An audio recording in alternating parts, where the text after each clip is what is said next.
Déjà pour réagir à ce que disait Marc, que je connais de longue date, bon, moi je crois pas que le travail est en crise, ou s'il l'est, il n'est pas plus qu'hier, quoi. Et à nouveau, je reprends une phrase de Michel Serres, c'était pas mieux hier, même au-dessus de ses 88 ans.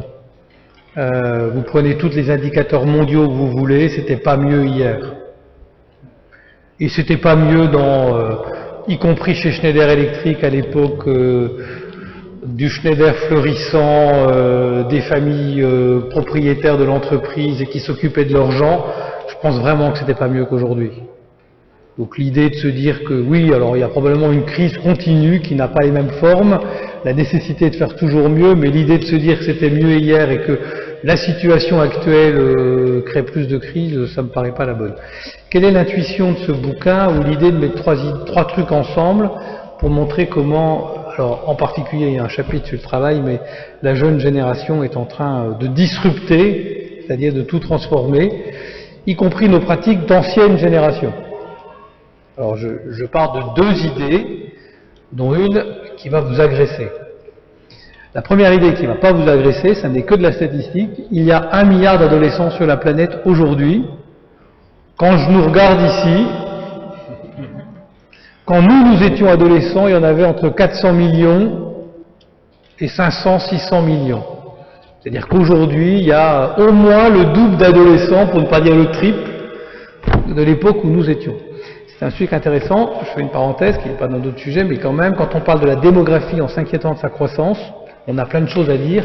Quand tout à coup, plutôt que de parler de la démographie et de sa croissance, on se dit il y a 1 milliard d'adolescents sur la planète, tout de suite ça amène un autre regard, sauf à moins d'être pervers.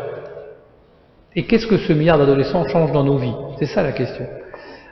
Ça c'est une première idée. Si dans les 10 ans qui viennent, y compris par l'emploi et le travail, on ne sait pas trouver des solutions pour ce milliard d'adolescents, c'est fini. Parce que qu'ils soient au fin fond du Sénégal, du Bangladesh, de la Lozère ou à Paris, chaque adolescent veut construire son avenir. Et s'ils s'aperçoivent qu'il y a une société qui met des murs partout autour de sa richesse pour qu'ils en soient eux durablement bannis, il n'y a aucune raison, sachant que ceux qui mettent des murs vont être de plus en plus faiblards, y compris dans leurs forces, qui ne veuillent pas trouver le chemin. Premier point. Deuxième point, ça n'existe pas, sauf peut-être une ou deux exceptions que je suis sûr vous allez être des génies à mettre sur la table, ça n'existe pas une innovation qui a changé le monde et qui a été pensée par un peu de 30 ans. Ça n'existe pas. On a l'habitude de voir le chercheur comme étant quelqu'un avec des cheveux blancs, une grande barbe, et voilà le chercheur. Alors, on a tous en tête les 4 derniers grands innovateurs qui ont vraiment changé le monde. Marc en a parlé. On appelle les GAFA. Je vous rappelle qu'il y en avait un qui avait 16 ans, il y en a un autre qui était dans son garage pour inventer Apple, etc. Ils avaient tous moins de 25 ans. Mais si vous prenez Pasteur, si vous prenez les frères Schneider en 1836, si vous preniez Pierre Belon qui invente avec la Sodexo la nouvelle manière de se restaurer, etc., etc., et je ne parle pas de tous les brevets sur les mathématiques, etc., tous les gens qui inventent quelque chose qui change durablement. J'ai pas dit qu'on n'était pas artiste à 60 ans, j'ai pas dit qu'on n'était pas bon professeur et qu'on ne pouvait pas créer son entreprise à 55 ans. J'ai jamais dit ça. Hein. Je dis des gens qui, dans l'innovation qu'ils mettent sur la table, changent la manière de vivre, de consommer, de penser, de produire, ils ont tous moins de 30 ans. Et donc il faut à tout prix qu'on permette à la jeune génération dans nos pays de faire autre chose avant 30 ans que de s'assurer que le CDD sera suivi par un CDD, que le logement dans lequel ils n'ont pas le droit de rester parce qu'ils n'ont pas un CDI, etc. Ils perdent la moitié de leur énergie dans des démarches que nous-mêmes nous ne connaissions pas puisque nous n'avons pas eu accès à l'emploi de la même manière que ces gens-là. Et que puisque la plus grande partie de ce milliard d'adolescents et de cette intelligence, aujourd'hui, toutes les matières premières sont en déficit sauf deux. L'humanité et les data. Il se trouve que ces deux-là, ils aiment bien être ensemble. Et il se trouve que ces deux-là peuvent transformer l'un par l'autre et l'autre par l'un. On a parlé d'Internet tout à l'heure.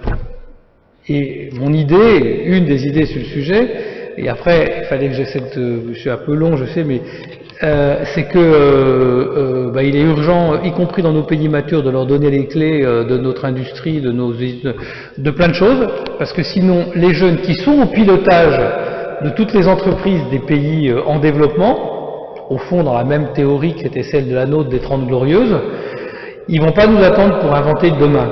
Et la création de valeur participe de cette réalité-là. Dernier point sur le sujet, puisque la jeunesse et les data vont de pair, ils nous font passer du XXe siècle qui était un monde linéaire au XXIe siècle qui est un monde circulaire, et ça change entre autres le travail. Je m'explique. Au XXe siècle, nous avions appris qu'il fallait apprendre, puis travailler et enfin en profiter, qu'il fallait habiter là, aller travailler là-bas et aller profiter à un autre endroit, qu'il fallait produire l'énergie très loin, que quelqu'un d'autre la transporte, qu'un dernier la distribue et que moi je l'utilise. C'était pareil d'ailleurs pour la nourriture et tous les autres biens. Quelqu'un les produisait, quelqu'un les transportait, moi je les utilisais et la décharge s'en chargeait. Tout ça est linéaire. Un monde circulaire, c'est dans lequel on est tous acteurs. Ça a commencé par l'apprentissage tout au long de la vie. J'apprends, j'en profite, je travaille. La promotion de l'apprentissage. Quand je suis jeune, quand je travaille, le nombre de salariés qui aujourd'hui prennent du temps, particulièrement les jeunes, pour faire autre chose pendant leur période de travail est importante. Et maintenant, la plupart des jeunes retraités aiment pas s'arrêter comme ça, mais continuer à faire quelque chose. Et quand j'achète à manger, j'aime bien être locavore, avoir un avis sur ce que je mange, un avis sur mon loisir.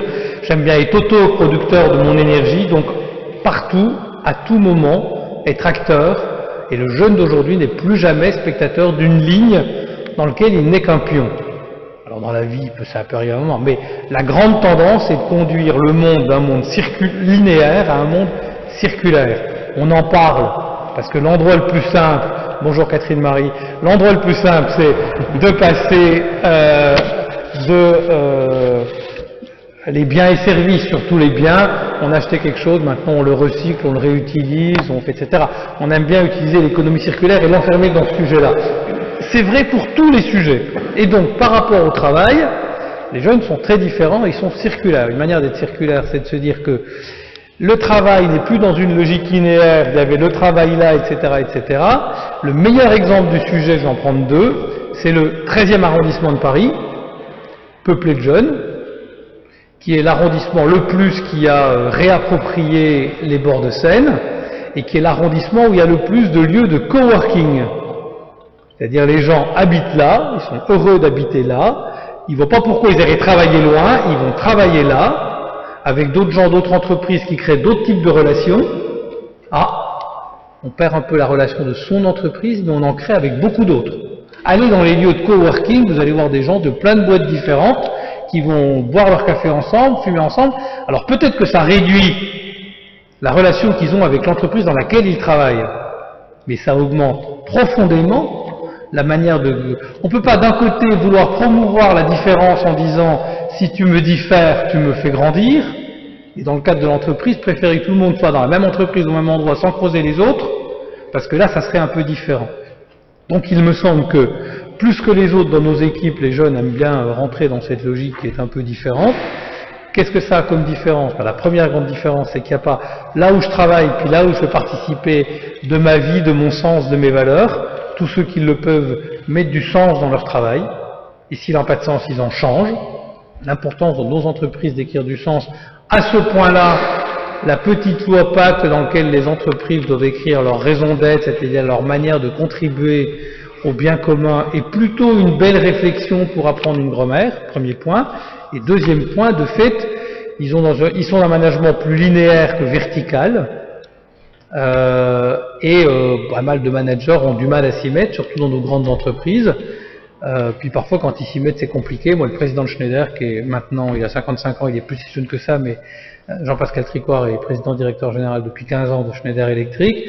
On a inventé un système interne où il converse, et dans son agenda, il y a 3 heures par semaine pour faire ça, avec des gens de tous les échelons. Et on voit bien que les managements intermédiaires n'aiment pas beaucoup ça. Et donc on est dans cette logique-là. Dernier point, Il faut dire qu'ils arrivent avec un bagage qui n'a pas... À nouveau, je prends une phrase de Michel Serres, je reviendrai là-dessus après, mais phrase de Michel Serres, je veux dire, la science, c'est ce qui va du père au fils, alors on pourrait dire des aînés aux plus jeunes, pour être un peu moins macho, ce qu'il n'était pas, mais dans cette phrase-là, il l'est. La technologie, c'est ce qui va du fils au père. À nouveau, je vous regarde tous, vous avez probablement un téléphone portable, qui n'en a pas? Qui a un smartphone? Voilà. Qui a été aidé par son fils ou son petit-fils pour le faire fonctionner? Voilà. Eh ben, c'est un fait de société notoire. Par Internet, il se trouve que dans la famille, ça n'est pas l'enfant qui reçoit tout des générations qui l'ont précédé, mais c'est lui qui va expliquer à son grand-père, à sa grand-mère comment utiliser WhatsApp. Et il y a 10 ans, quand le smartphone est né, personne n'a dit que ça marcherait. Ça pose un problème pour les générations plus anciennes dans nos entreprises qui croient devoir, sur un certain nombre de sujets, transmettre au moment où elles partent à la retraite, alors même que ce qu'elles ont à transmettre n'est pas toujours si indispensable que ça. Je ne parle pas des artisans, je ne parle pas des métiers d'art, je parle des gens qui travaillent postés, etc. C'est plus complexe. Ça ne veut pas dire qu'il n'y a pas un savoir-faire à transmettre, un savoir-être, et pour ce qui est du savoir technologique, c'est plus complexe. Et donc la jeune génération pénètre nos entreprises et doit tout changer comme ça.